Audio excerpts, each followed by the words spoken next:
85 वर्षाचे असतील किंवा त्याच्याहून जास्ती असतील त्यांना घरी मतदान करण्याचा अधिकार आहे, बरोबर? त्यांना बॅलेटवर मतदान करण्याचा अधिकार आहे.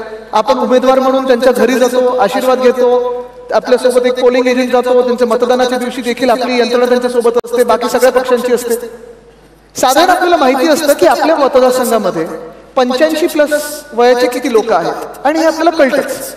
पण ही जेव्हा मी यादी पाहत होतो, हे परत मी चेहरे बुरकट केलेले आहेत कारण मला कोणाचेही चेहरे याच्यात दाखवायचे नाही आहेत, पण हे जेव्हा आपण करतो तेव्हा 100 वर्षाहून जास्ती जगणारे वरळीमध्ये 113 मतदार आहेत. ही माझी पुढच्या निवडणुकीसाठी ऍडव्हर्टाईज होणार आहे. कोणाला चांगलं जीवन जगायचं असेल, 100+ जगायचं असेल, वरळी द्या. हे मी आता ही आयडिया बिल्डरांना पण देणार आहे. इथे सगळ्यात जास्त चालू आहेत. फ्लॅट चांगले विकायचे असतील तर हेच वापरा. पण हे इथे थांबत नाही. थोडा आनंद व्यक्त केला आणि चला चांगले आपला मतदारसंघ फिट इंडियामध्ये बसतो. थोडी चौकशी केल्यानंतर हे मतदार जे आहेत, ह्या शालिनी पार्टे ह्या 2000 साली गेलेल्या आहेत. हे कोण? दिनदेश्री तिवारी हे 2007 मध्ये गेलेले आहेत. कृष्ण अडवाणी म्हणजे ते हे नाही का, हे ऍड्रेसच रॉंग आहे. हे 95 म्हणजे 5 वर्षाचा मी होतो तेव्हा हे गेले. आता मी 35 वर्षाचा असताना निवडणूक लढलो तर यादीत आलेले आहेत. हे 2021 मध्ये गेलेले आहेत. हे अशी यादी ही निवडणूक आयोगाने आपल्या महाराष्ट्रात आणली आणि मतदान करून घेतलेलं आहे. असं हे दोघं सरकार आपल्या डोक्यावर बसलंय. पण एक आहे की ह्या यादीप्रमाणे किती लोकांनी ह्यांच्या नावावर मतदान केलं असेल ही गंभीर बाब आहे. ही आपण लक्षात घेणं गरजेचं आहे. आता चला मी एका बाजूला समजू शकतो की खूप वेळा काही कारण निवडणूक आयोग देईल की तुम्ही हे सुधारलं नाही, ते सुधारलं नाही, असं करायला पाहिजे, तसं करायला पाहिजे. पण हा जो घोळ आहे हा नुसता एरर नाहीये, हा फ्रॉड आहे. हा वोटिंग फ्रॉड आहे, हा निवडणुकीतला फ्रॉड आहे. House number not properly mention. आता तुम्ही बघा हे सगळे मतदार, इथे 67 मतदार जे आहेत ते घर क्रमांक काय दाखवलंय? जो जो जो जो जो हा जो म्हणजे जोल दाखवलंय की काय दाखवलं माहित नाही. जो म्हणजे झोपडपट्टी, पण त्याला प्रत्येक झोपडपट्टीला देखील एक आकडा असतो. म्हणजे हे जिथे जो आहे तिथे क्रमांक काय आहे, कारण पुन्हा एकदा जेव्हा SRE मध्ये जातो त्या आकड्याप्रमाणेच तर घरं मिळतात. मग आकड्याप्रमाणे घरं मिळत असतील, आकड्याप्रमाणे अनेक्षर बनत असतील, मग आकड्याप्रमाणे निवडणूक आयोग मतदान का नाही करू शकत? बरं, हे त्यांचाच कायदा दाखवतोय. निवडणूक आयोग आहे, NERPचं जे त्यांचं हँडबुक आहे त्याच्यात त्यांनी दिलेलं आहे की 10हून अधिक म्हणजे 11 पासून कितीही लोक एका घरात जर राहत असतील तर EROची जबाबदारी आहे की त्यांनी त्या घरात जाऊन पाहणी करावी की खरोखर इथे 11+ लोक राहत आहेत का. हे EROने केलं होतं का? हे निवडणूक आयोगाने केलं होतं का? जे मतदार यादी ही अशी पूर्ण जो जो जो झोलवाली आहे ह्याचं करायचं तरी काय? आता पुढचं बघा, तुम्हाला गंमत दाखवतो. इथे गंमत थांबत नाही. आता हाऊस नंबर MP कामगार नगर 2 NM जोशी मार्ग इथे पुढेच आहे. थोडं पुढे गेलं तर परत असे किती पाहिजे हे इथे तर बघा question mark slash question mark question mark question mark हे पट्टा दाखवलं आहे ह्यांचं. हे परत इथे मोकळं मोकळं मोकळं, इथे जो मोकळं मोकळं काहीच नाही. इथे असे किती मिळाले असतील वरळीमध्ये? तर 4177 लोक मिळाले ज्यांचा आता पताच नाहीये. आम्ही उमेदवार म्हणून यांच्याकडे जायचं तरी कसं? आमचे जे पॅम्फलेट असतात, लिफलेट असतात किंवा प्रचाराला जायचं असेल तर निवडणूक आयोगाने सांगावं हे नक्की काय आहे, कुठे, हा पत्ता कुठे, question mark slash question mark question mark question mark. राहतात तरी कुठे? ही बिल्डिंग कुठे आहे?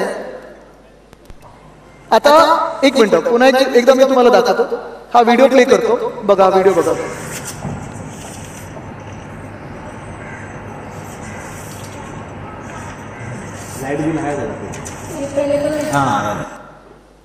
ठीक आहे, व्हिडिओ पाहिला सगळ्यांनी? किती लोक राहू शकतात त्याच्यात?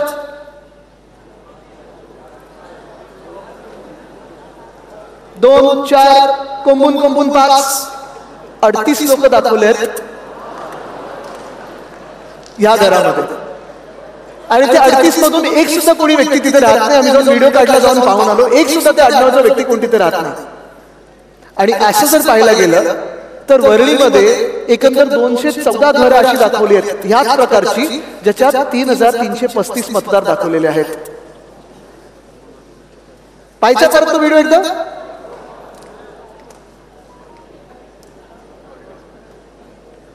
हे ठीक आहे, हे आणि ह्या घरामध्ये आहे. आता पुढचा फ्रॉड तुम्हाला दाखवतो. इथे साधारणपणे 48 मतदार दाखवले होते. ऍड्रेस पत्ता काय दाखवला असेल, घसीटाराम हलवाई म्हणून एक दुकान दाखवलं, त्याच्यावर 48 मतदार नोंदवलेले आहेत. पहिली गोष्ट म्हणजे दुकानावर तुम्ही कोणाचं रहिवासी म्हणून नोंद करू शकत नाही, त्याच्यावर रेसिडेन्सी म्हणून तुम्हाला मतदान मिळू शकत नाही. पण गंमत अशी आहे की हे सगळे माहिती काढत असताना आम्ही जेव्हा इथे गेलो घसीटाराम हलवाईमध्ये थोडी हलवाई घ्यायला गेलो, तेव्हा आत्ताची परिस्थिती अशी आहे आणि हे दुकान 10 वर्षापूर्वीच कोणीतरी तोडून मोकळं होऊन पुढे गेलेलं आहे. इथे एक सुद्धा व्यक्ती राहत नाही 48 मधून. सगळ्यांचं नाव घसीटाराम हलवाई इथे दाखवलेलं आहे. असे किती असतील किशोरीताई? आपण कधी गेले तिथे हलवाई खायला? स्नेहलताई बसलेले तुमच्या बाजूलाच आहे.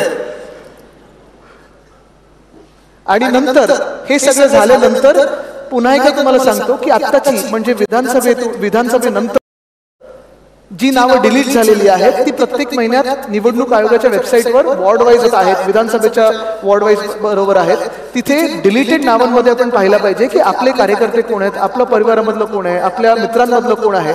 कारण साधारणपणे जर आपण पाहिलं तर वरळीमध्ये विधानसभेनंतर 1200 मतदार हे आता कापलेले आहेत. हे आम्ही कुठून सगळे एक एक एक पॅरामीटर्स घेतले होते, तर हे काही आपण हवेतून निर्माण नाही केलेले, हे स्वतःच्या मनातलं काही नाहीये. ही जी 17ची लिस्ट आहे, 17ची यादी आहे, ही निवडणूक आयोगाच्याच NERPच्या हँडबुक मधली आहे की असं असं काही असेल तर ह्याला गडबड आहे, हे तुम्हाला शोधणं गरजेचं आहे. मी सगळ्या आपल्या शाखेमध्ये देईनच, सगळ्या उपशाखा प्रमुख आणि गटच्या हातात देईन. या यादीप्रमाणे जरी तुम्ही पाहिलं ना, ह्याच्यातून 3, 4, 5 जरी तुम्हाला काही सापडले तर मुंबईत तुम्हाला म्हणजे आता जर एवढे असतील, मुंबई पाहिलं तर लाखो तुम्हाला असे सापडतील की जे तिथे मतदार म्हणून येणं चुकीचं आहे किंवा नाही. साधारणपणे ह्याच्यात असेल किंवा नावाचं आपण पाहणं गरजेचं आहे. म्हणून पुढचा आपला जो होमवर्क आहे मुंबई पुन्हा एकदा जिंकण्यासाठी, कारण तुम्हाला सांगतो ह्याच्यात ही गंमत म्हणून आपण पाहू शकतो.